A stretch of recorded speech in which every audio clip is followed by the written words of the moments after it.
When most Americans hear the word empire, they think of Rome, Britain, or maybe the Mongols. But almost no one realizes that the United States once ruled a global empire of islands across the Caribbean and the Pacific. An empire built in the span of a single year. Territories thousands of miles from Washington. Millions of people placed under American control. And a chapter of history so rarely discussed that many Americans don't even know it happened. Today, we uncover the forgotten American empire. How it began, how it reshaped the world, and why it quietly disappeared from our textbooks. To understand America's forgotten empire, we traveled back to 1898, turning point in U.S. history. For most of the 19th century, the United States focused on expanding across North America. It fought the Mexican-American War, bought Alaska, and settled the frontier. But by the 1890s, the frontier was declared closed. The country had industrialized, population was booming, and a new idea spread among American leaders. If the United States wanted to compete with European powers, it needed an empire of its own.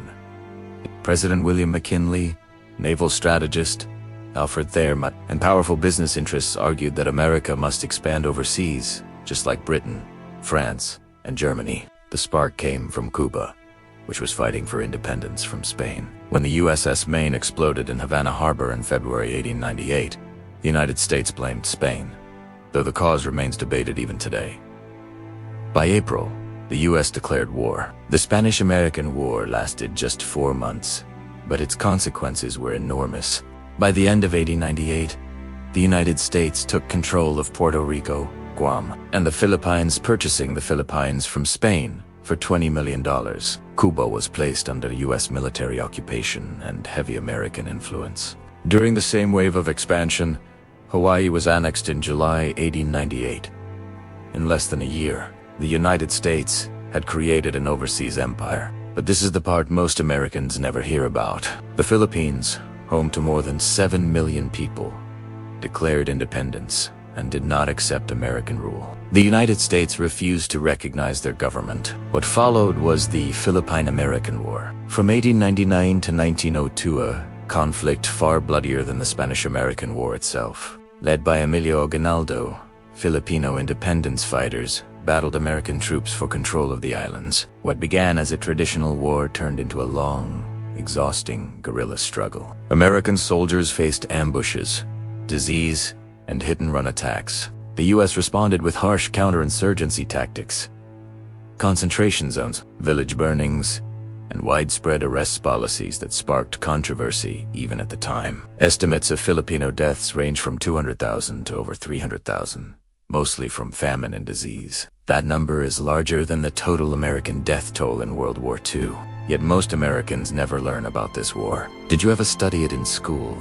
Let me know in the comments, because many people say they never even heard of it. While the Philippines eventually gained independence in several U.S. territories from this era remain American-controlled even today. These include Puerto Rico, Guam, American Samoa, the U.S. Virgin Islands, and the Northern Mariana Islands. Millions of people live in these regions. Many are U.S. citizens or nationals, but most cannot vote in presidential elections. They pay federal taxes and serve in the U.S. military, yet they do not have full political representation. This raises an unusual question.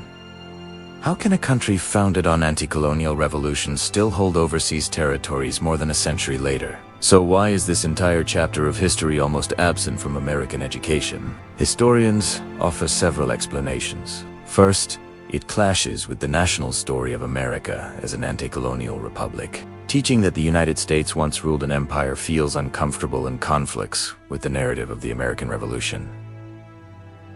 Second, the empire was short. Most major acquisitions happened in 1898, and the Philippines became independent within 50 years. Third, the topic is politically sensitive. Issues of racism, military occupation, and colonial governance don't fit neatly into patriotic lesson plans. And finally, the territories still exist today, but with unclear political status. It's difficult to teach a part of history the country itself hasn't fully resolved. Do you think modern Americans should learn more about this era? Share your thoughts below. Whether remembered or not, this imperial chapter shaped the modern world. It turned the United States into a global military power. Naval bases in Guam, Hawaii, and the Philippines allowed America to influence Asia for decades. It set the stage for World War II in the Pacific. As Japan viewed U.S. presence in the region as a threat, one of the factors that ultimately led to the attack on Pearl Harbor, it changed America's identity forever. After 1898,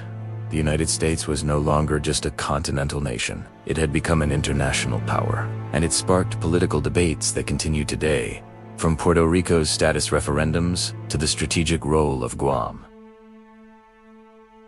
America's forgotten empire wasn't just a historical footnote. It was a turning point, a moment when the United States stepped onto the world stage and never stepped back. It shaped borders, altered global politics, and left millions of people living in political gray zones that still exist today. And yet, most Americans never learn this story. Perhaps the real question isn't why this chapter was forgotten, but what it means that an empire can exist quietly, without ever being openly acknowledged. If you want to explore more hidden chapters of U.S. and world history, check out our next video on the hidden battles that shaped America's rise to power. Thanks for watching, and stay curious.